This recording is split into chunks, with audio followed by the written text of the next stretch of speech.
Salve devs, aqui quem fala é Edson Maia, seu professor no curso de JavaScript. Na aula de hoje nós vamos dar prosseguimento na nossa série de vídeos sobre JavaScript orientado a objetos. Na aula anterior nós trabalhamos o conceito básico de classes para poder criarmos objetos. Então no nosso código nós criamos uma classe chamada pessoa com os atributos nome, idade e peso. E hoje eu adicionei aqui a altura. E nós podemos adicionar quantas propriedades e atributos nós quisermos, conforme o nosso problema. Daí, nós criamos duas instâncias de pessoa, ou seja, dois objetos do tipo pessoa. Pessoa 1 e pessoa 2. E em seguida, nós fizemos a atribuição de valores para cada propriedade ou atributo dessa nossa classe. Para o objeto pessoa 1, nós atribuímos o nome Edson. Para o objeto pessoa 2, nós atribuímos o nome Maria. E assim nós fizemos com os outros dados. O que eu fiz aqui de acréscimo foi a atribuição da altura do Edson e a altura da Maria. E nós temos os console logs aqui para poder ter a exibição dos dados em tela. Então se a gente for no nosso navegador, aparece lá pessoa Edson, pessoa Maria, com as informações como idade, peso e altura. Aqui no console os dados aparecem organizados por ordem alfabética, por isso que está aparecendo primeiro altura, depois idade, nome e peso. E assim a mesma coisa aqui com os outros dados a respeito da Maria especificamente. Então, a gente precisa hoje reforçar para vocês alguns conceitos que são fundamentais na programação orientada a objetos.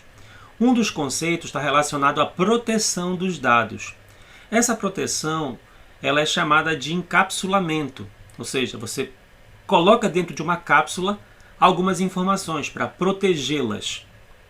E o grau de proteção que você vai definir geralmente varia de linguagem para linguagem de programação.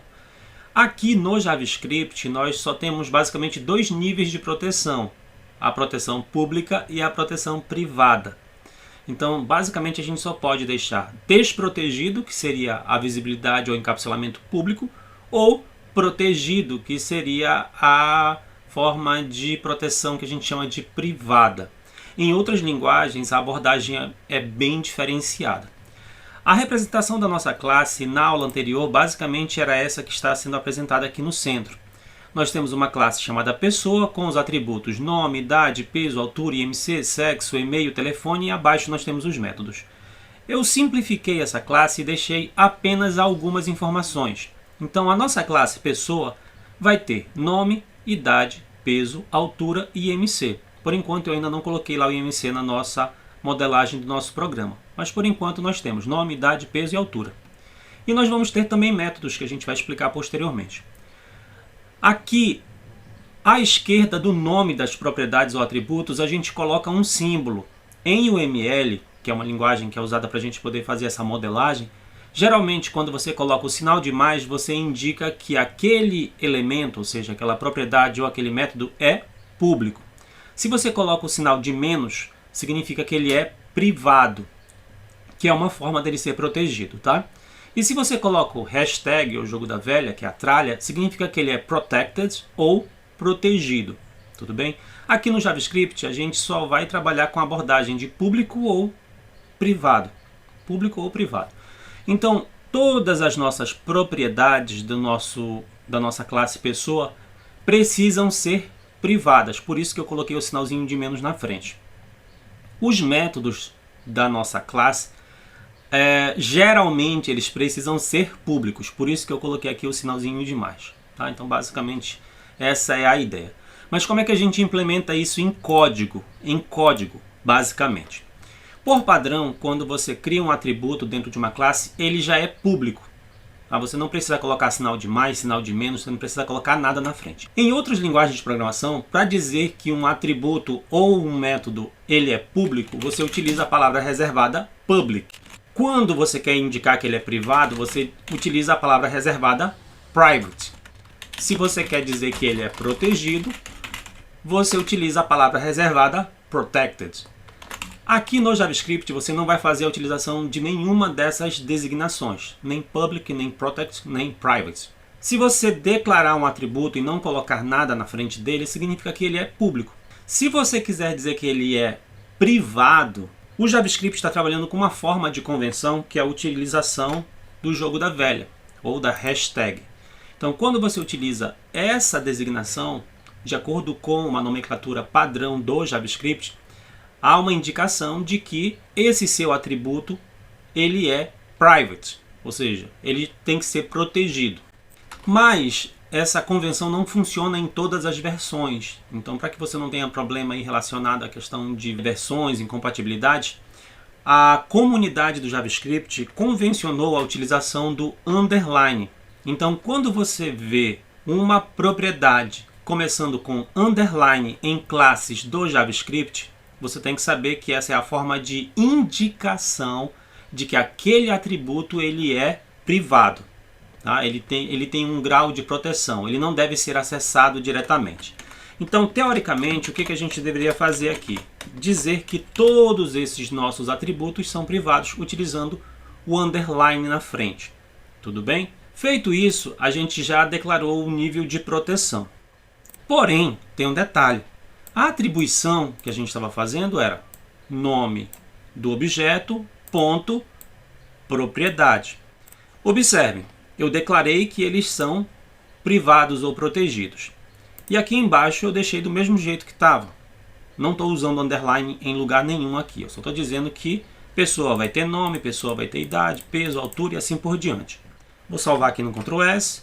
Vou lá no meu navegador. Observem aqui. Eu tenho as minhas propriedades. Underline nome, underline peso, underline idade, underline altura, todas como indefinidas. Porém, eu tenho propriedades nome, idade, peso e altura com valores declarados. Isso aconteceu por quê?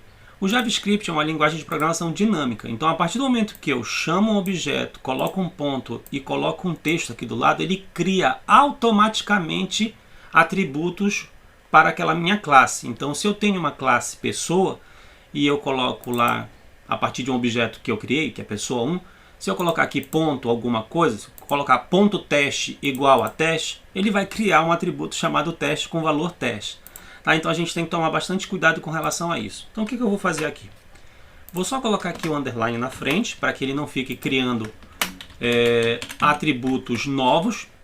Eu estou indicando aqui no caso que eu estou acessando aqueles nossos atributos da classe, que são atributos privados.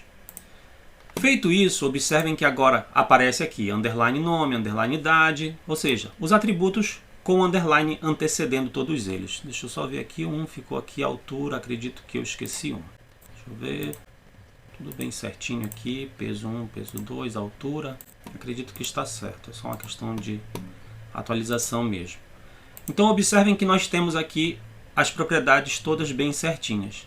Então a questão de proteção no JavaScript em si, na prática, para quem já trabalhou com outras linguagens de programação, sabe que isso daqui é uma convenção usada pela comunidade, ou seja, os programadores definiram que tem que se utilizar um underline antecedendo o nome do seu atributo, no caso aqui do seu atributo ou propriedade, para indicar que ele é privado.